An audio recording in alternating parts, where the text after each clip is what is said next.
भोपाल में नर्सिंग छात्रा के सुसाइड मामले में चौंकाने वाला खुलासा हुआ है।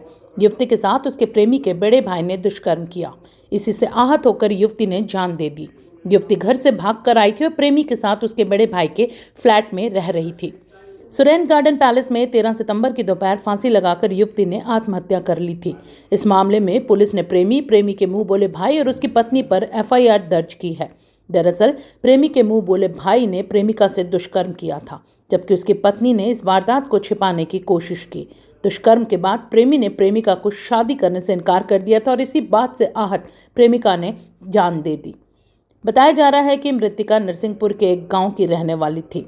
19 साल की अंकिता चौधरी जबलपुर में नर्सिंग कॉलेज की फर्स्ट ईयर की छात्रा थी। 9 सितंबर को अंकिता अपने प्रेमी मयंक परिहार के साथ भागकर भोपाल आ गई। प्रेमी युगल जोड़ा मयंक परिहार के मुंह बोले बड़े भाई हर्षिल के घर सुरेंद्र गार्डन पैलेस में रुका हुआ था। हर्षिल ने यहाँ 1 BHK फ्लैट किराए पर ले रखा था। इसी फ्लैट में हर्षिल की पत्नी भी रहती थी। पूछताछ में ये पता चला कि जो मयंक चौधरी का मुँह बोला भाई है हर्षिल, उसके द्वारा अंकिता चौधरी के साथ दुष्कर्म किया गया था। चूँकि तुम्हारे साथ ऐसी घटना हो चुकी है तो मैं तुम्हें अपने साथ नहीं रख पाऊँगा। और उर्वशी ने इस बात को छुपाया, बताया कि आप लोग ऐसी चीज़ ना बताएं, और पुलिस को सूचना भी नहीं दी। तो इस कारण इस गम में और इस अवसाद में उसने सुसाइड कर लिया। अंकिता की मौत के बाद उसके प्रेमी मयंक ने पुलिस को झूठी कहानी सुनाकर भ्रमित करने की कोशिश की, लेकिन अंकिता के मोबाइल ने सच उगल दिया। पुलिस ने जब युवती के मोबाइल का डेटा रिकवर किया तो सामने आया कि अंकिता के साथ दुष्कर्म हुआ था। मामले में जब पुलिस ने उसके प्रेमी मयंक, बड़े भाई हर्षिल और उसकी पत्नी उर्वशी से सख्ती से पूछताछ की तो प्रेमी मयंक ने बताया कि 12 सितंबर की रात शराब पार्टी करने के बाद सभी लोग सो रहे थे। इसी दौरान नशे में मुंह बोले भाई हर्षिल ने उसकी प्रेमिका से दुष्कर्म किया। ये बात रात को ही मयंक को उसकी प्रेमिका ने बताई। मयंक ने प्रेमिका से कह दिया कि अब उससे शादी नहीं करेगा और वो अपने पिता के पास लौट जाए। इस दौरान उसने अंकिता के साथ मारपीट भी की और उसे चाकू से घायल करने की कोशिश भी की। मयंक की प्रेमिका इस बात से इतनी दुखी हो गई कि उसने उसी वक्त अपनी बुआ को भी व्हाट्सएप मैसेज कर घर लौटने की बात कही।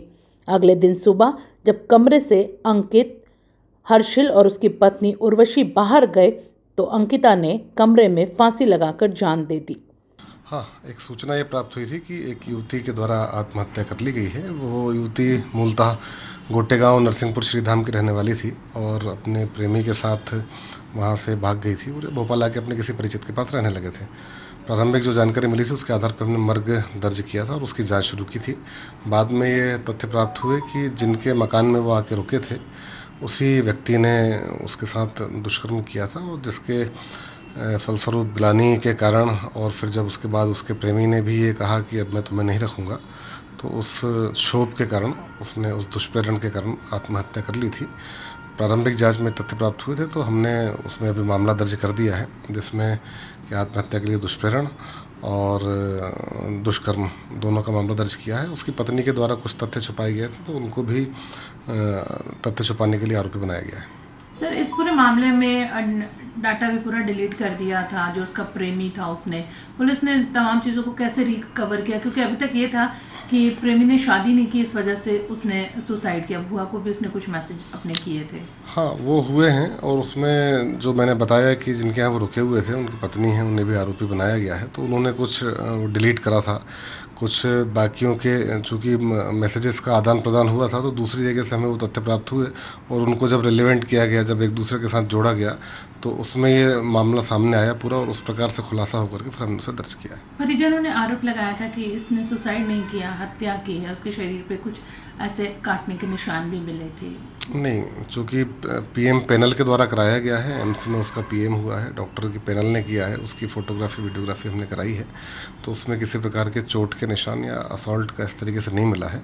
और अभी चूँकि फुल पीएम प्राप्त भी नहीं हुआ है, जो प्रारंभिक जानकारी उसके हिसाब से वो हैंगिंग है और इसीलिए हमने उसमें आत्महत्या का दुष्प्रेरण का मामला दर्ज किया। कुछ आरोपियों की गिरफ्तारी है? हाँ, इसमें हमने सभी को गिरफ्तार कर लिया है। उनको 1 दिन के रिमांड पर लिया गया था, जिसमें उनसे कुछ जब्तियाँ की जानी थी। आज रिमांड पूरी करके हम उनको माननीय न्यायालय के समक्ष पेश करेंगे। सर, ये बच्ची लड़की जो है ये घर से भागी थी, कॉलेज से भागी थी, ये क्या करती थी? ये बच्ची जो है BSc सेकेंड ईयर जबलपुर में पढ़ रही थी और श्रीधाम जैसा बताया वहाँ की रहने वाली है वहाँ आई हुई थी। वहाँ से ये जो व्यक्ति है जिसके साथ उसके प्रेम संबंध थे, उसके साथ श्रीधाम से भाग कर आई थी। इसके संबंध में वहाँ पर एक गुमशुदगी भी दर्ज की गई थी, वो भी हमने प्राप्त की।